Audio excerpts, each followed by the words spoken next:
अगर आप बिहारी हैं तो यह वीडियो सिर्फ आपके लिए है। दिल थाम के देखिएगा और सुकून से जो हम कहने जा रहे हैं उसे सुनिएगा, समझिएगा और मुनासिब लगे तो सरकारों से पूछिएगा। बिहार में रामविलास पासवान के बेटे को क्या मिला? केंद्र में मंत्री बनाया गया ना।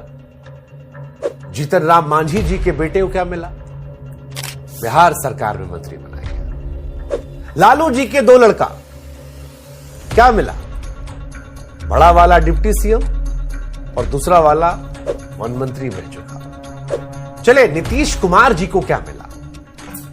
अरे बहुमत किसी का भी रहा हो, मुख्यमंत्री नीतीश कुमार रहे। सम्राट चौधरी विजय सिन्हा को क्या मिला? ये दोनों भी डिप्टी सीएम बन गए। लेकिन बिहार वालों, आज हमारा सवाल आपसे है कि तुम्हारे बच्चों को क्या मिला? लाठियां? छात्रों पर लाठियां बरस गई हैं। लाठियां? सिर्फ लाठियां?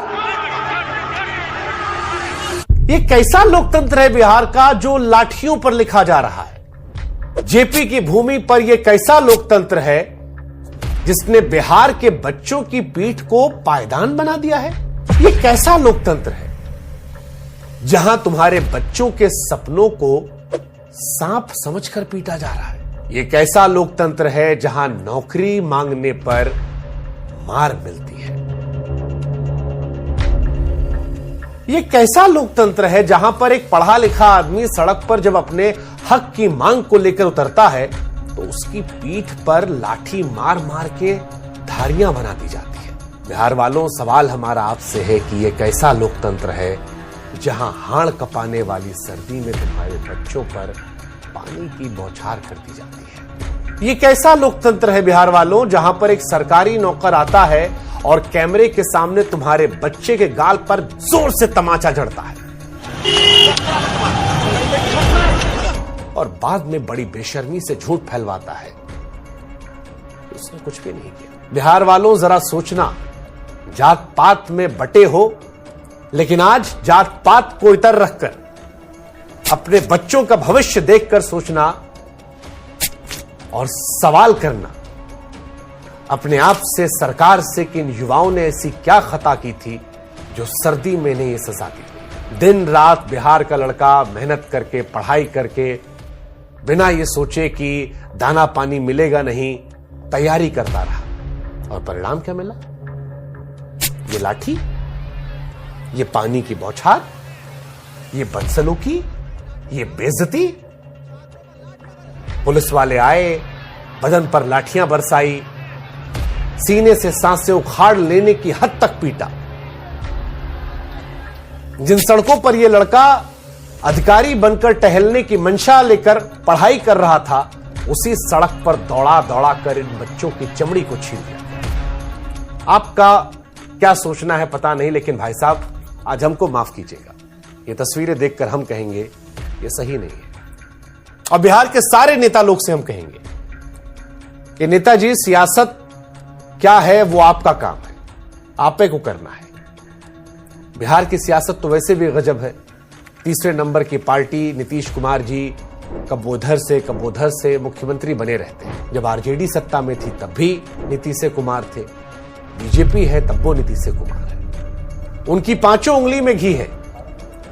लेकिन हमारा लेना देना नीतीश कुमार से नहीं है।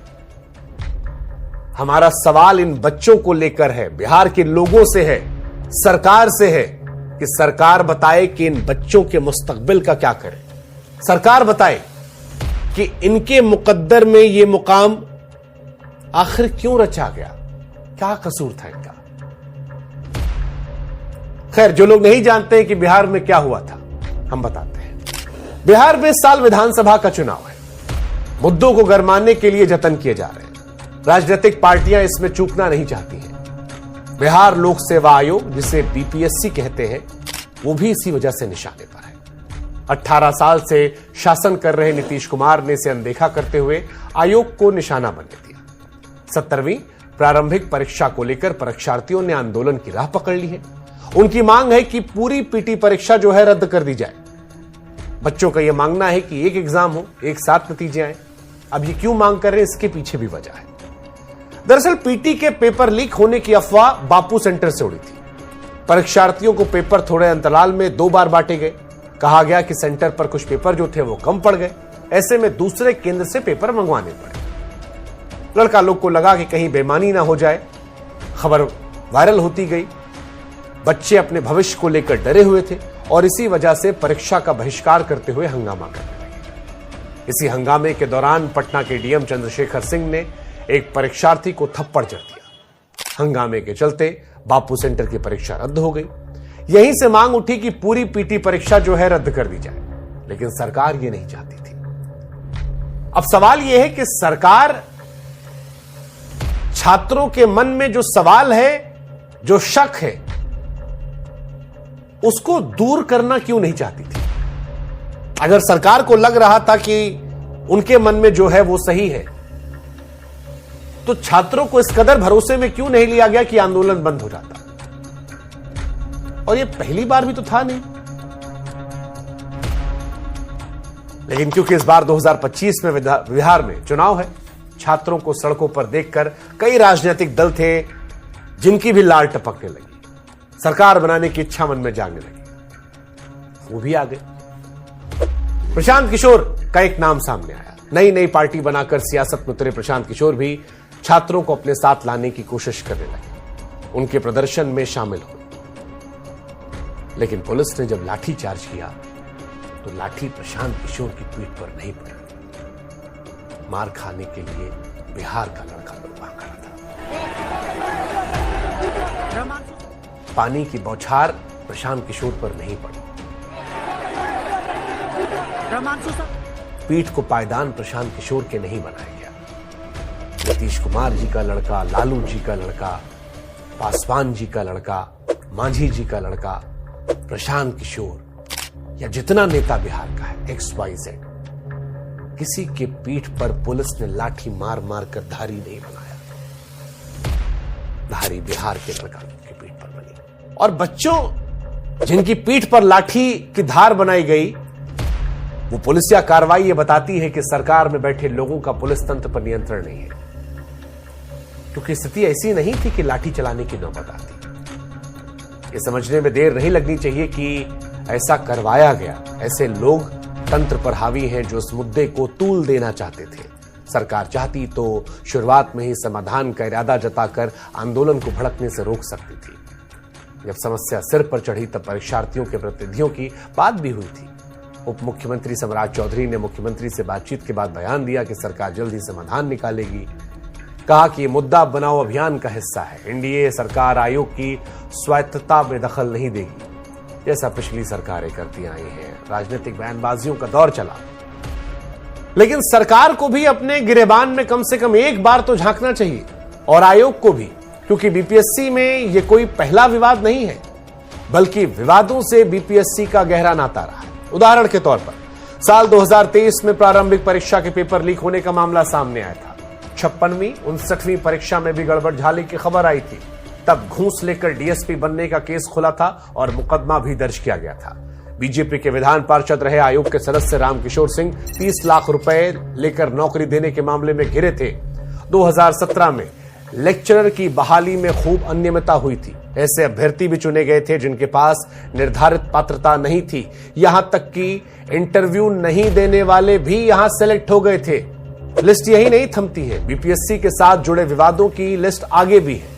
2003 हो या 2005, गलत चयन, घोटाले, अनियमितता के मामले लगातार सामने आते रहे। आयोग की पूर्व अध्यक्ष रजिया तबस्सुम सहित 13 अधिकारियों पर आरोप भी तय हुए थे। एक अध्यक्ष राम सिंह को विवादों के चलते पद से हटाया गया था। ऐसा भी हुआ था कि उत्तर पुस्तिकाओं से छेड़छाड़, कंप्यूटर से दस्तावेज मिटाने, पैसों के लेन देन के प्रमाण मिले। साल 1996 में तो इंजीनियरिंग कॉलेजों में एडमिशन का बड़ा घोटाला हुआ था। तब जांच की आंच तत्कालीन विज्ञान मंत्री बृज बिहारी प्रसाद तक पहुंची थी और उस घोटाले में तत्कालीन अध्यक्ष लक्ष्मी रंगत को जेल की हवा भी खानी पड़ी थी। कई विवाद ऐसे हैं जो खुद इन्हीं मुख्यमंत्री नीतीश कुमार जी के कार्यकाल में हुए थे। आसान शब्दों में कहें तो बीपीएससी सरकारी संरक्षण में नौकरी बेचने वाले गिरोह तंत्र के माफिक काम करने के लिए कुख्यात रहा है। आज भी धरना आयोग प्रदर्शन का अड्डा बना हुआ है और शायद ही कोई बहाली और परीक्षा परिणाम ऐसी रही हो जो बिना विवाद के हुई हो। अब नीतीश कुमार जी भले ही कहते हो कि भैया भ्रष्टाचार पर हमारा 0 टॉलरेंस का नारा है, लेकिन लोक सेवा आयोग की कथाएं नीतीश जी के इस कथन को सीधे सीधे झुठला देती है। ताजा विवाद भले ही मुद्दा निर्माण का हो, लेकिन सच ये भी है कि इसे पनपने तो नीतीश सरकार ने दिया है। और इस सियासी रस्साकसी में अगर नुकसान किसी का हुआ है तो वो सिर्फ बिहार के छात्रों का। करियर किसी का मुश्किल में पड़ा है तो सिर्फ बिहार के छात्रों का। भविष्य किसी का दांव पर लगा है तो बिहार के छात्रों का। पीठ पर मार किसी के लगी है तो बिहार के छात्रों की। और जूता खुल गया है, देखिए। इसीलिए आज ये सवाल हम पूछ रहे हैं उन लोगों से जो जिम्मेदार हैं। सवाल हम पूछ रहे हैं अब की बार नीतीश कुमार का नारा देने वाले बिहार के मुख्यमंत्री नीतीश कुमार जी से कि नीतीश कुमार जी, इन छात्रों के मन की जो पीड़ा है, इन छात्रों के मन में जो सवाल है कि आखिर कब मिलेगा इंसाफ सरकार, बता दो जरा नीतीश कुमार। पूछ रहे हैं कि कम से कम एक बार इनसे मिल तो लो सरकार। कब मिलोगे ये बता दो नीतीश कुमार, क्योंकि ये लड़के हैं इंसाफ के हकदार। जरा बता दो इनको इंसाफ कब मिलेगा सरकार।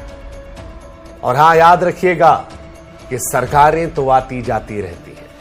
सरकारों को बनाने बिगाड़ने का सारा जिम्मा जो होता है वो नौजवानों पर ही होता है। यूं ही किसी सयाने ने नहीं कह दिया था कि जिस ओर जवानी चलती है उस ओर जमाना चलता है। कहीं ऐसा ना हो कि इस दौर का नौजवान मौजूदा सरकार का जमाना बदल दे। बिहार की जनता, नीतीश कुमार जी, सरकार, सिस्टम से जुड़े लोग, ये कुछ सवाल हैं जो हम पूछ रहे हैं। अच्छा लगेगा तो इस वीडियो को आगे बढ़ाकर इन लोगों से आप भी सवाल पूछ लीजिएगा। जय हिंद, जय भारत।